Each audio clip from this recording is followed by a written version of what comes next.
तर जय श्रीराम मित्रांनो, माझं आदित्य आणि स्वागत आहे तुमच्या सगळ्यांचं आजच्या आपल्या नवीन ब्लॉगमध्ये। तर मित्रांनो, आजच्या ब्लॉगमध्ये आपण भेट देणार आहोत बीड शहरामध्ये असलेल्या दोन प्राचीन मंदिरांना, ज्यापैकी पहिलं मंदिर म्हणजे कनकालेश्वर महादेव मंदिर आणि दुसरं मंदिर म्हणजे खंडेश्वरी देवीचे मंदिर। हे मंदिर अतिशय प्राचीन, पुरातन आणि सुंदर आहेत आणि या मंदिरामागचा इतिहासही फार महत्त्वाचा आहे। तर आज आपण या मंदिरांना भेट देऊयात, या मंदिराची संपूर्ण माहिती घेऊयात आणि मंदिरामागचा इतिहास समजून घेऊयात। तर मग कसल्याच प्रकारचा उशीर न करता सुरुवात करूया आजच्या आपल्या ब्लॉगला शेवटपर्यंत बघा, लाईक करा, शेअर करा, चॅनलला सबस्क्राईब करा आणि बेल आयकॉन दाबायला विसरू नका। तर जय श्रीराम मित्रांनो, आता आपण निघालेलो आहोत अंबडवरनं बीडकडे जाण्यासाठी। अंबडपासून बीडचे अंतर साधारणतः 74 किलोमीटरांचे आहे।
माहिती घेऊया।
मित्रांनो, जसं की आता आपण श्री कंकालेश्वर महादेव मंदिर परिसराची पाहणी केलेली आहे, तर आता आपल्याला या मंदिराची माहिती मंदिराचे पुजारी असलेले श्री गणेश गुरुजी हे देतील. गणेश गुरु कंकालेश्वर पुजारी हे कालभैरवनाथ, शिवाच्या आधी कालभैरवाचं दर्शन घ्यावं लागतं. हे कालभैरवनाथ मंदिर, तिथून नंतर महादेवाचं दर्शन. पहिले कालभैरवांचं मंदिर आहे ना इथं समोर. हे मंदिराच्या पायऱ्या तिथून नंतर एक चारही बाजूनी पाणी आहे. पाण्यामध्ये हे महादेवाचं मंदिर आहे आणि जलाशयामधलं एक रस्ता. ही चारही बाजून पाणी, हे मंदिर. हे मंदिर असं आहे, या मंदिराचं उन्हाळ्यात पाणी वाढतं आणि पावसाळ्यात पाण्याची पातळी कमी असते. उन्हाळ्यात वाढतं का? उन्हाळ्यामध्ये पाणी ह्याच्यावर असतं, पुलावर. म्हणजे दर्शनासाठी जायचं असेल तर पाय धुवून वगैरे हे मंदिरात प्रवेश करता येईल. अच्छा, म्हणजे याच्या वर असतं का उन्हाळ्यात पाणी? उन्हाळ्यात पाणी ह्याच्यावर असतं, पाण्याची पातळी वाढलेली असते. असं आहे का? आता हे पाणी थोडं थोडं जसं ऊन पावसाळा सुरू झाला त्याप्रमाणे थोडं थोडं पाणी खाली चलत. अच्छा, म्हणजे जसं पावसाळा सुरू होईल तसं कमी कमी होतं. हो, जसं पावसाळा सुरू झाला पाणी खाली खाली खाली खाली जातं. अच्छा.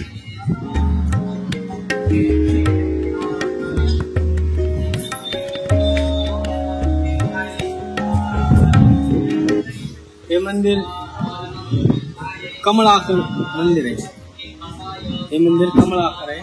वरून पाहिलं आणि खालून पाहिलं, चारही बाजूने कमळ असलेलं मंदिर दिसतं. कमळाच्या आकाराचं आहे.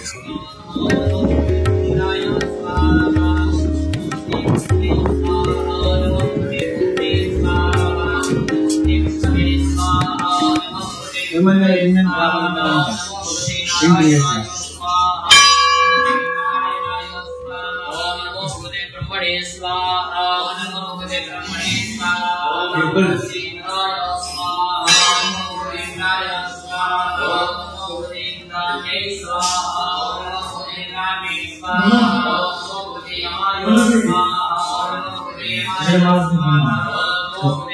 मंदिरात त्रिकालाकार मंदिर आहे.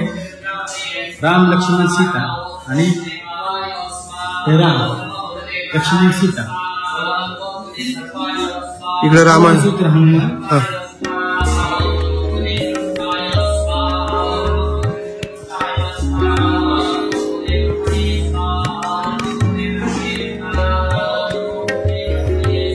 आता इकडे काय रामांचं आहे का? कमळ आकार. अच्छा, हा कमळ आकारचं आहे. इकडे प्रभू श्री रामांचं मंदिर आहे.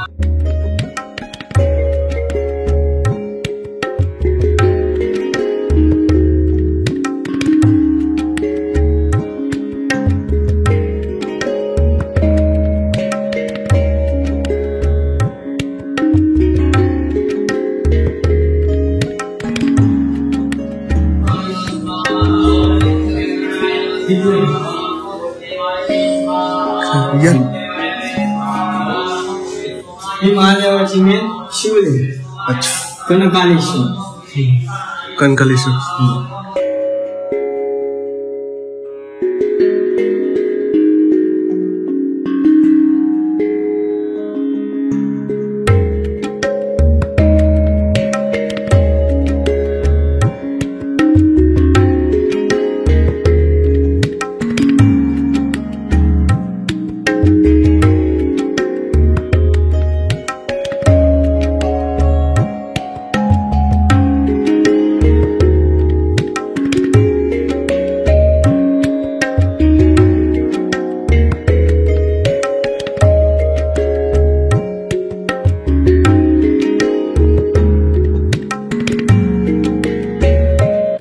मंदिराचे खांब.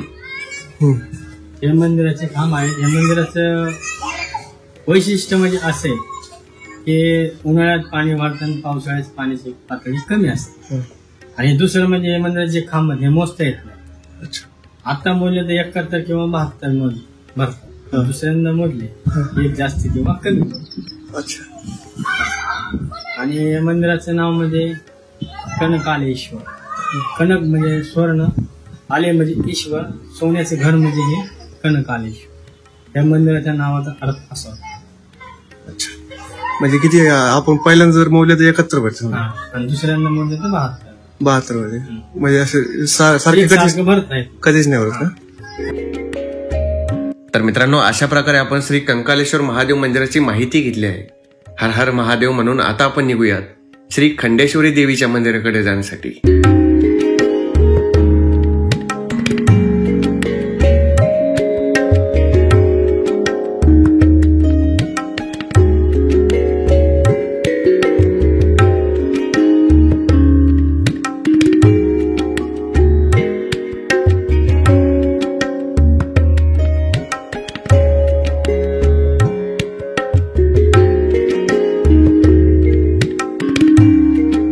तर मित्रांनो, जसं की आता आपण श्री खंडेश्वरी देवी मंदिरापाशी आलेलो आहोत, तर आता आपण अगोदर या मंदिर परिसराची पाहणी करूया आणि मंदिर परिसराची पाहणी झाल्यानंतर या मंदिराची माहिती घेऊया.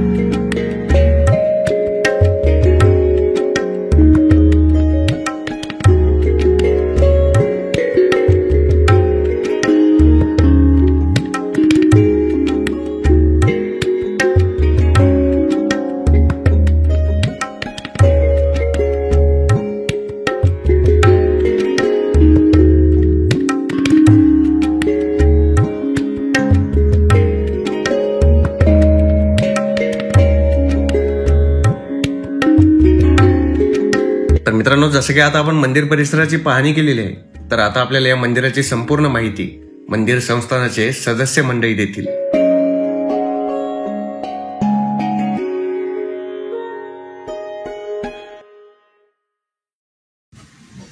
नमस्कार, मी अंबादास धोंडीराम खंडेश्वरी तालुका जिल्हा बीड.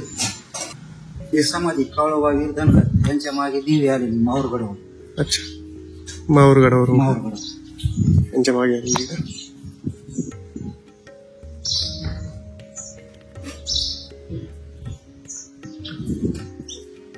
ते काय पाहिजे यात्रा करायची कधी? ते दर पौर्णिमाला माहूरगडला जात होते. हा त्यानंतर त्यांचं वय झालं, ते थकल्यानंतर देवीला पौर्णिमाला गेले शेवटला. हा. देवीला म्हणले की बाबा देवी माझं काय आता इथे येणं होणार नाही, मी थकलेलो आहे म्हणजे. तर देवी म्हणजे तो नको येऊन मीच येते म्हणजे त्याच्या मेंढ्याच्या वाड्या गेला. मेंढ्याचं वाडगं होतं इथे. अच्छा, 500 वर्षापूर्वी. हा.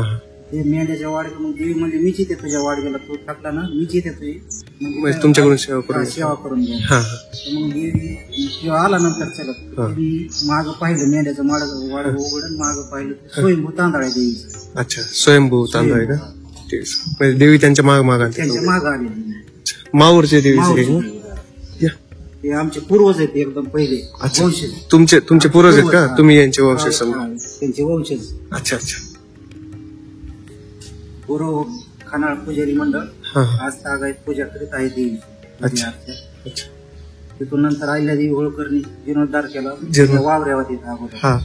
त्याच्यानंतर विश्वस्त मंडळ स्थापन होऊन पहिले इकडे वावऱ्या वगैरे होते का? जुन्या वावऱ्या होते. हा हा. आता नवीन झालं. हा, आता नवीन झालं का?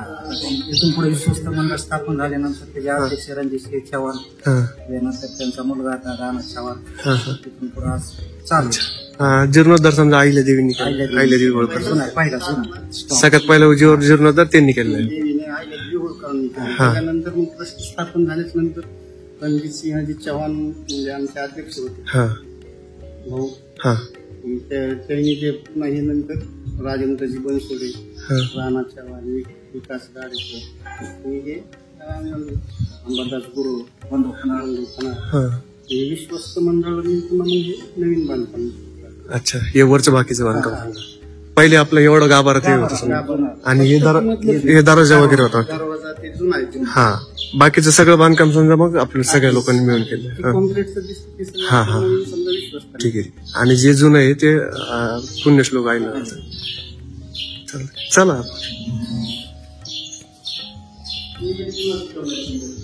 काय म्हणले. हा हे गाभारा जुना आहे समजा. आपल्याला जुनी काहीतरी हे असावं म्हणून हा, हा. हे आणि ते दरवाजा नाही बरोबर. असा दरवाजा एक तुम्ही गेला अच्छा असं तर इकडे या साईडला इकडे साईडला हे काय तर या सभागृहाच्या ह्याच्या टायमाला काढण्यात काढण्यात आलं का. म्हणजे एवढं ठेवलं समजा हे जे गाभारा आहे हा आणि समोरचा दरवाजा. गाभारा आणि हे समजा हेच लक्ष हा हा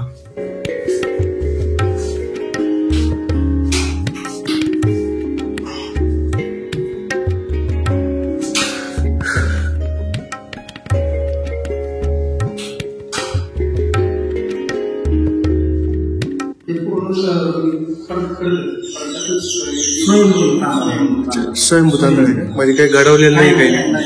पूर्ण असंच जसं आहे. अच्छा पहिल्यापासून त्याच्यावर समजा आपण हे समजा हे डोळे हा डोळे वगैरे ते लावले समजा पण आकार वगैरे सगळं पूर्ण त्याला काही घडवलं नाही.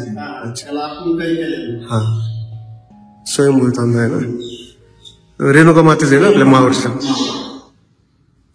आणि हे मंदिर बांधकाम केल्यानंतर रणजित सिंह चव्हाण आणि राजेंद्र बनसोडे आणि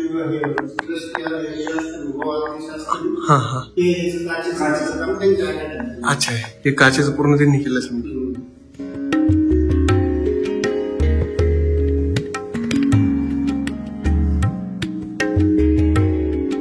का नवरात्रीमध्ये कार्यक्रम देवीचा यात्रा उत्सव नवरात्र 9 दिवस असतो. येथे रात पाळणे समजा सगळे छोटे स्टॉल फुगेवाल्यांचे त्यांचे समजा सगळे भरपूर सगळं बाहेरचे पटांगण पूर्ण अच्छा. गच्च भरलेलं असतं. हा 9 दिवस देवीचे समजा वेगवेगळे समजा हे पूजा अर्चा हा हा दुपारच्या वेळेस समजा सकाळी 4:30ला काकडा आरती, हो 8:30ला पुन्हा आरती, पुन्हा दुपारी महानैवेद्य, पुन्हा आरती आणि संध्याकाळी पुन्हा महाआरती असते. संध्याकाळी सगळीना पालखी हा सगळीना पालखी हा आरती होती.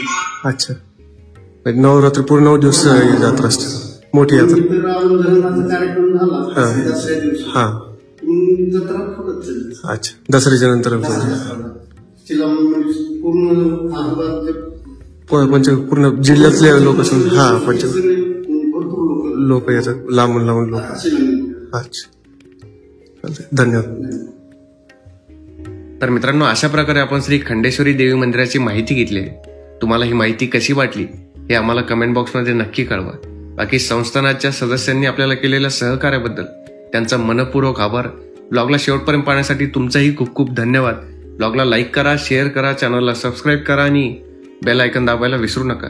तर चला मग भेटूयात पुढच्या ब्लॉगमध्ये. तोपर्यंत खंडेश्वरी माता की जय.